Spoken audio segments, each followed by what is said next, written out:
Šiandien vykstame į Latviją ir ketiname aplankyti nedidelį miestą, būtent Salaspilį. Salaspilis miestas Latvijoje, Vidzžemės istorinėme regione, įsikūręs dešiniajame Dauguvos upės krante, maždaug už 18 km į pietryčius nuo Rygos centro. Iki 1917 metų jis buvo vadinamas Kirchholmu, nors miesto statusą Salaspilis gavo tik 1993 metais ir yra laikomas vienu jauniausių Latvijos miestų, pati vietovė gali pasigirti itin sena ir turtinga istorija.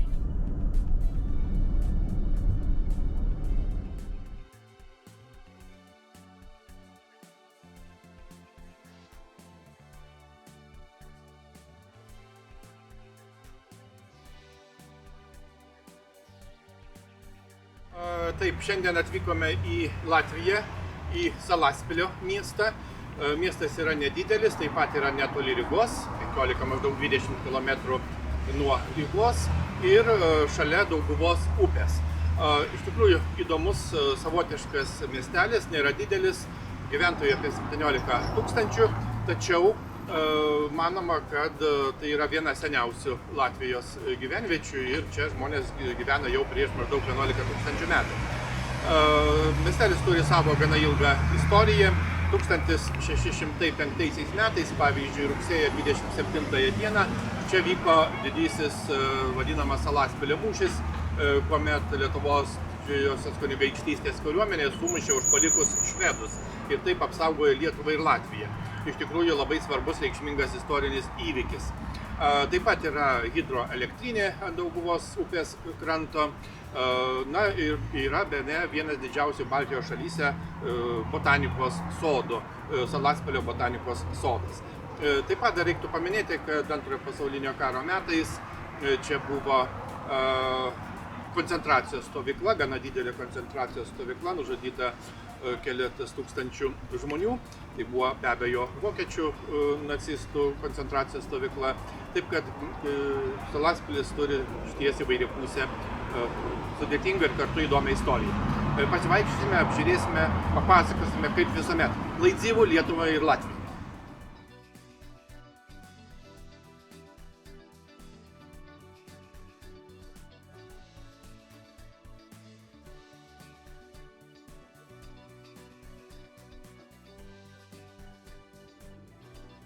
Kaip jau minėjome, Salaspilis išties nedidelis, tačiau istorijos kupinas Latvijos miestas, įsikūręs dešiniajame Dauguvos krante, maždaug už 18 km nuo Rygos.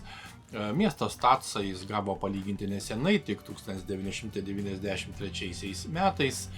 Be abejo, Salaspilis yra savivaldybės centras, vadinamosios Rygos aglomeracijos dalis. Gerai išvystyta transporto jungtis su Ryga, tiek geležinkelis, autobusai, automagistralė. Ir šiandien Salaspilis tikrai ramus ir žalias miestas, kuriame senoji istorija išties dera su šiuolaikiniu gyvenimu. Čia galima pamatyti istorinius paminklus, jaukias viešasias erdves ir pajusti visai kitokį nuo netolimos Rygos besiskiriantį ritmą.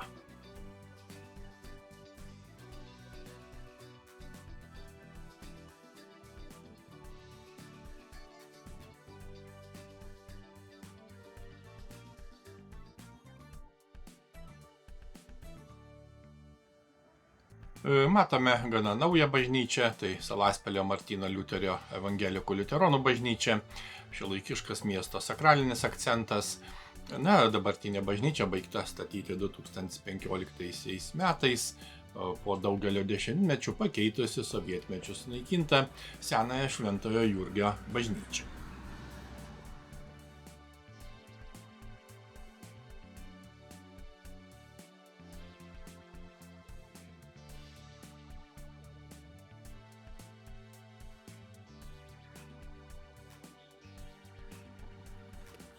Prieš mus Salaspilio švenčiausios mergelės Marijos Rožinio karalienės Romos katalikų bažnyčia. Nors atrodo gana kukliai, ji užima svarbią vietą šiuolaikinėje Latvijos sakralinėje architektūroje.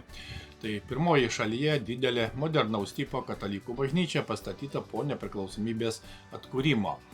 Salaspilio katalikų parapija buvo įkurta 1994 metais, o netrukus miesto savivaldybė skyrė žemės sklypą naujiems maldos namams. Remiant Salaspilio savivaldybė ir Vokietijos fondui, bažnyčia iškylo labai greitai ir 1996 m. lapkričio 10 d. buvo pašventinta. Įdomybių netrūksta ir viduje. Čia įrengti dar 1976 metais Vokietijoje pagaminti vargonai, o altorius, kryžiaus kelio stotis, sakykla ir kiti liturginiai elementai Rygos amatų mokyklos dovana. Altoriaus paveiksle pavaizduota švenčiausia mergelė Marija, perduodanti rožinį šventajam Dominykui ir šventajai Kotrynai Sienietei.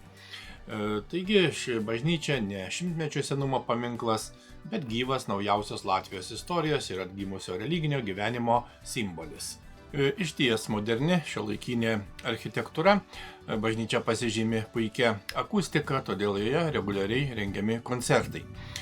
Salaspilio katalikų bažnyčia viena jauniausių Latvijos katalikų bažnyčių, simbolizuojanti katalikų bendruomenės atgimimą po sovietmečio.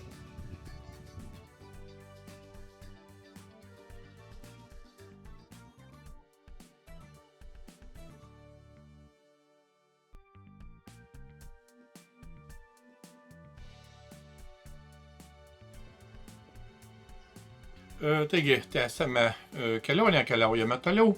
Na ir prie Livzemės ir Gaismas gatvės žiedinės sankryžos yra taip pat įdomus paminklinis akmuo. Latvijos šimtmečiui skirtą atminimo akmenį iškalė rajonui padovanojo rajono gyventojas Evaldas Lipinieksas. Akmuo sveria maždaug 6 tonas. Na ir apatinėje akmens dalyje išgraviruotas užrašas: tegul visada esi laisva Latvija.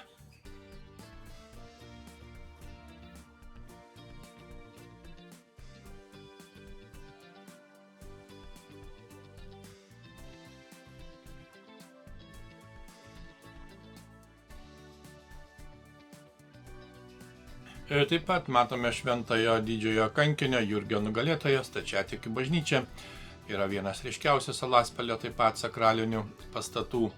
Ji pradėta statyti 2005 metais, kai sparčiai augančiai miesto stačiatikių bendruomeniai greta stovėjusi nedidelė bažnytėlė tapo per ankšta. Bažnyčios architektūra atkartoja tradicinių medinių stačiatikių šventovių formas, tačiau pastatas sumūrytas iš plytų.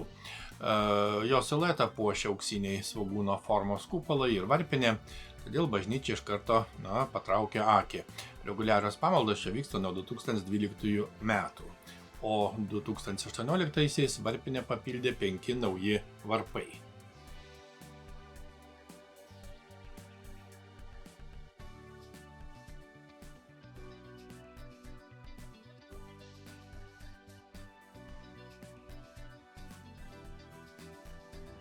Netoliese yra taip pat paminklas žuvusiems karo belaisviams, stovintis istorinėje Stalag 350 stovyklos vietoje. Antrojo pasaulinio karo metais, būtent 1941-1944, čia veikia nacistinės Vokietijos okupacinės valdžios įkurta stovykla, kurioje buvo kalinami nelaisvę patekę sovietų armijos kariai. Dėl itin sunkių gyvenimo sąlygų, smurto ir egzekucijų daugybė belaisvių žinoma čia neteko gyvybės. Na ir tragiška šios vietos praeitį simbolizuoja 2 masyvūs monolitinio betono stulpai su skulptūriniu reljefu.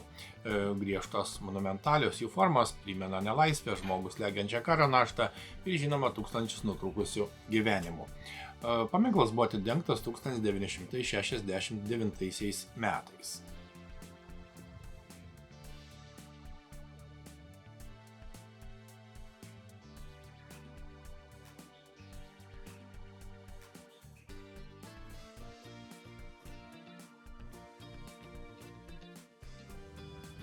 Aplankome taip pat itin svarbią vietą 1605 m. rugsėjo 27 d. Prie Salaspilio įvyko vienas garsiausių Lietuvos didžiosios kunigaikštystės mūšių. Jono Karolio Chodkevičiaus vadovaujama maždaug 3000 karių armija stojo prieš kelis kartus gausesnės Švedijos pajėgas. Na ir gudria taktika ir galingų husarų puolimu Lietuvos didžiosios kunigaikštystės kariuomenė sutriuškino priešą. Na ir ši pergalė sustabdė švedų žygį į Rygą ir tapo vienu ryškiausių LDK karo istorijos triumfų. Na ir čia matome taip pat šią vietą simbolizuojantį akmeninį monumentą.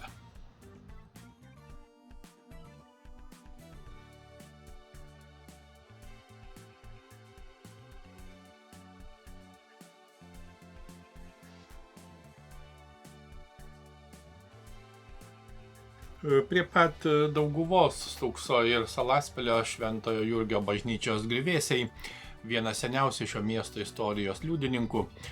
Bažnyčia pastatyta 14 amžiuje netoli Livonijos ordino pilies ir ilgus šimtmečius buvo Salaspilio religinio bei visuomeninio gyvenimo centras. Išlikusiuose senosios altoriaus dalies fragmentuose dar galima įžvelgti romaninio ir gotikinio stiliaus bruožų, nišas bei gotikinių langų angų liekanas. Šventovei teko išgyventi ne vieną karą, jis smarkiai nukentėjo per Antrąjį pasaulinį karą, o pokariu buvo apleista ir niokojama. Galutinį smūgį bažnyčiai sudavė Rygos hidroelektrinės statyba. Apskaičiuota, kad pastačius užtvanką šią vietą užlies vanduo, todėl bažnyčios liekanos buvo susprogdintos. Tačiau skaičiavimai pasirodė klaidingi, vietovė liko sausumoje. Na, iš viso pastato išliko tik seniausi mūro fragmentai, šiandien primenantis prarastąjį senąjį Salaspilį. Nuo 2021 metų ši vieta įtraukta į Latvijos saugomų kultūros paminklų sąrašą. Dabar aplink griuvėsius įrengta jauki poilsio ir laisvalaikio zona. Čia yra paplūdimys, suoliukai, iškilų vietos, vaikų žaidimo aikštelės ir lauko treniruokliai. Taigi šiame Dauguvos krante yra ir viduramžių istorija, ir įspūdingas upės kraštovaizdis, na ir šiandieninis Salaspilio gyvenimas.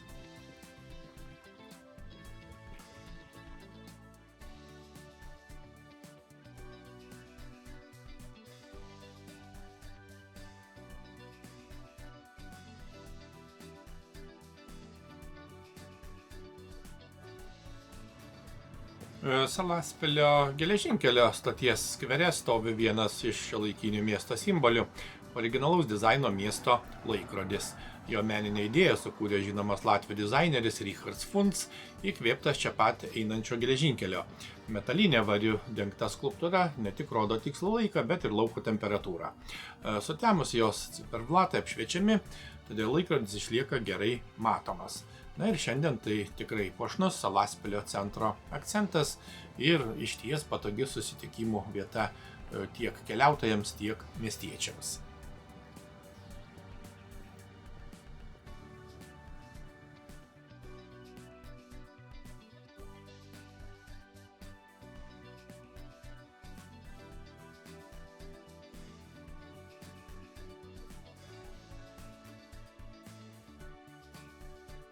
Kaip jau minėjome, Salaspilyje yra Latvijos nacionalinis botanikos sodas, net 129 hektarų teritorijoje auginama daugiau kaip 14 000 augalų rūšių, formų ir veislių. Tai didžiausia gyvų augalų kolekcija Baltijos šalyse ir vienas didžiausių arboretumų Šiaurės rytų Europoje. Sodo istorijos pradžia siekia 1836 metus, kai sodininkas Kristijanas Vilhelmas Šochas įkūrė augalų medelyną.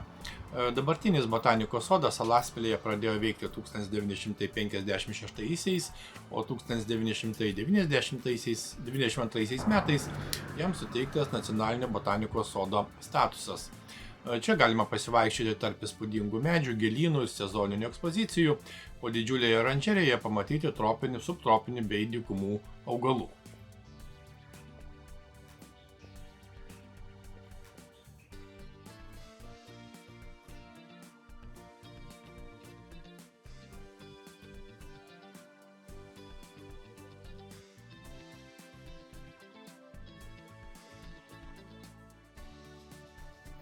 Salaspilio geležinkelio stotis ne tik transporto mazgas, bet ir svarbi miesto istorijos dalis. Ji pradėjo veikti 1861 metais, atidarius Rygos Daugpilio geležinkelio liniją. Būtent aplink stotį ilgainiui ėmė formuotis naujasis Salaspilio centras. Ir savo istoriją stotis keletą kartų keitė pavadinimą. Iš pradžių jį vadinosi Kurtenhofu, 1919–25 metais Stopiniais, o vėliau gavo dabartinį Salaspilio vardą. Įdomu tai, kad stoties pastatas išgyveno abu pasaulinius karus ir iki šiol išsaugojo didžiąją dalį pirminės išvaizdos. Na ir šiandien stotis tebėra svarbus miesto vartai, patogiai jungianti Salaspilį su Ryga. Na, o kitoje gatvės pusėje, kaip jau sakėme, yra Latvijos nacionalinis botanikos sodas.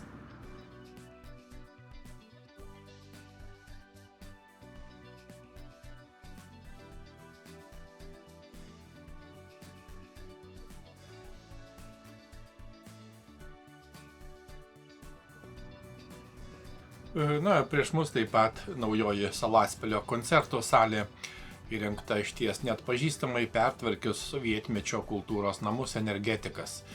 Moderniame pastate veiks dvi salės, didžioji talpinanti maždaug 500 žiūrovų ir 200 vietų mažoji salė, pavadinta poeto Knuto Skujenieko vardu. Daugiau kaip 18 milijonų eurų kainavęs projektas, finansuotas Salaspilio savivaldybės lėšomis. Na, ši salė dar neatidaryta, o oficialus koncertų salės atidarymas numatytas būtent šių metų rugsėjo 18–19 dienomis. Taigi galima atvykti į šio pastato atidarymą.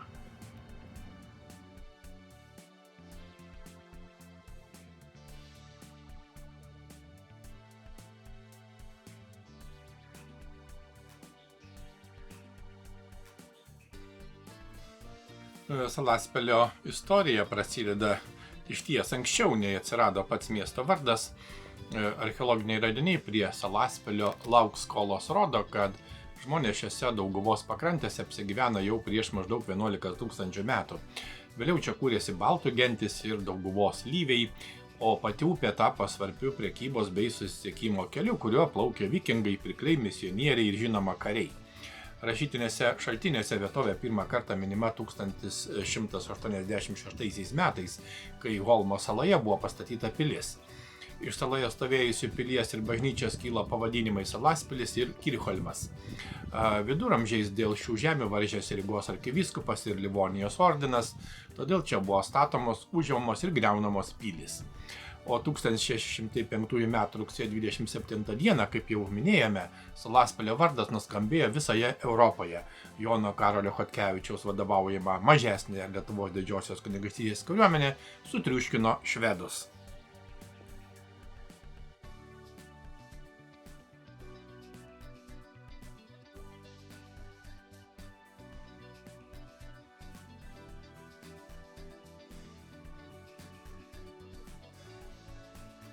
Salaspilyje švietimas prasideda aplinkoje, kuri pati tampa mokymosi priemonė.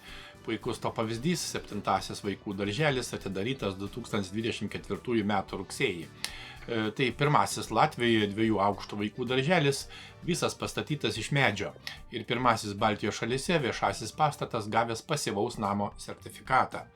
Darželį suprojektavo Latvijos architektų biuras Meid Architekti.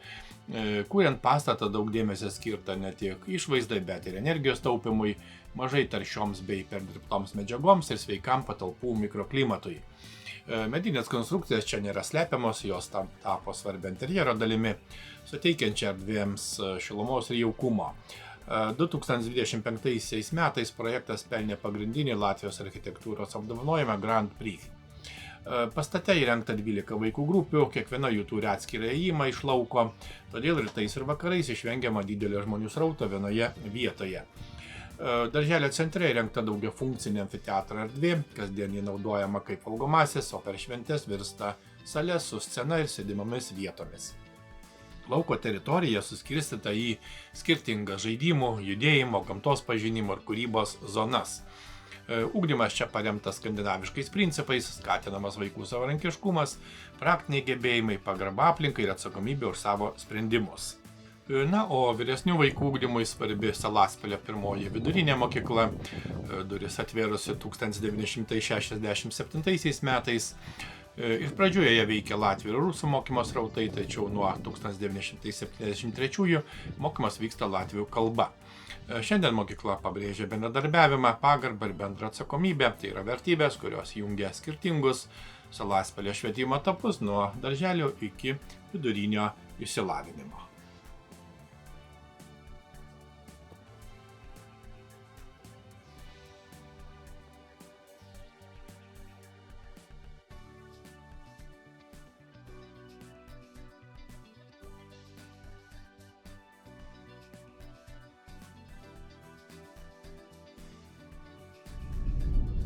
Po garsiojo mūšio Salaspilio apylinkės dar ilgai niokojo karai.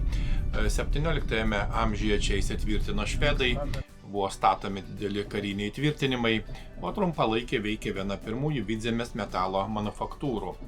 18 amžiaus pradžioje kraštą smarkiai nusiaubė Šiaurės karas ir didysis maras. Vis dėlto gyvenimas pamažu atsikūrė. Dauguvoje klestėjo žvejyba, pakrantėse buvo kasamas dolomitas ir gipsas, o per Salaspilį ėjo svarbus pašto kelias į Rygą. Didelis lūžis įvyko 1861 metais, atidarius Rygos Daugpilio geležinkelį. Aplink Kurtenhofo, vėliau Salaspilio stotį pradėjo formuotis naujas gyvenvietės centras. Čia kūrėsi įmonės ir šocho sodininkystė, tai yra dabartinio Latvijos nacionalinio botanikos sodo pirmtakė, kaip jau sakėme. Na, o 20 amžius atnešė naujų sukrėtimų. Per Pirmąjį pasaulinį karą Salaspilis atsidūrė fronto zonoje ir buvo smarkiai sugriautas.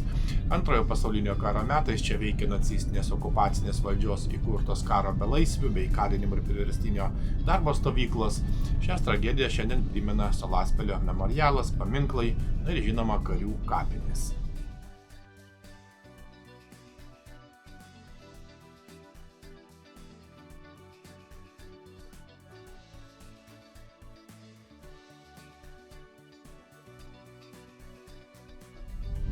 Po antrojo pasaulinio karo Salaspilis pasikeitė iš esmės. 7 ir 8 dešimtmečiais čia buvo kūriamas svarbus energetikos, mokslo ir pramonės centras, veikė mokslinių tyrimų institutai, Salaspilio branduolinis reaktorius, plėtėsi botanikos sodas, o aplink naujas įmonės kilo gyvenamųjų namų mikrorajonai. Tačiau modernizacija turėjo ir skaudžią kainą. Statant Rygos hidroelektrinę ir formuojant vandens saugyklą buvo užlieta dalis senosios Dauguvos pakrantės, vadinamoji Mertensalos sala, senasis Salaspilio centras ir nemažai istorinių vietų. Iš esmės pasikeitė ne tik kraštovaizdis, bet ir šimtmečius gyvavęs vietos žmonių ryšys su upe.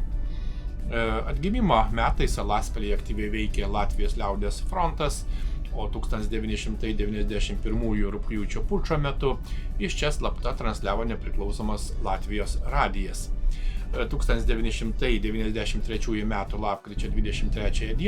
Salaspiliui buvo suteiktas miesto statusas.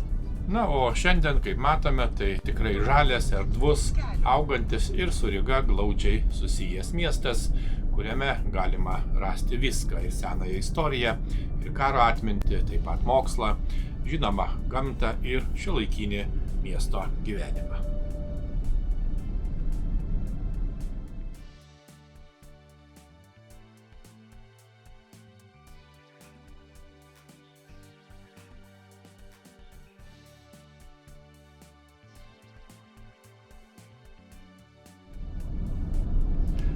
Baigdami kelionę po Salaspilį dar kartą įsitikiname, kokios artimos yra Latvija ir Lietuva. Mus sieja ne tik kaiminystė, bet ir bendra istorija, panašios tradicijos, kalbos šaknys, žmonių patirtis ir net tie patys kovų bei pergalių puslapiai. Salaspilio mūšis vienas ryškiausių šio bendro paveldo ženklų. Todėl keliaudami po Latviją dažnai atrandame ir dalelę Lietuvos, o pažindami vieni kitus geriau suprantame ir save. Iki kitų puikių kelionių.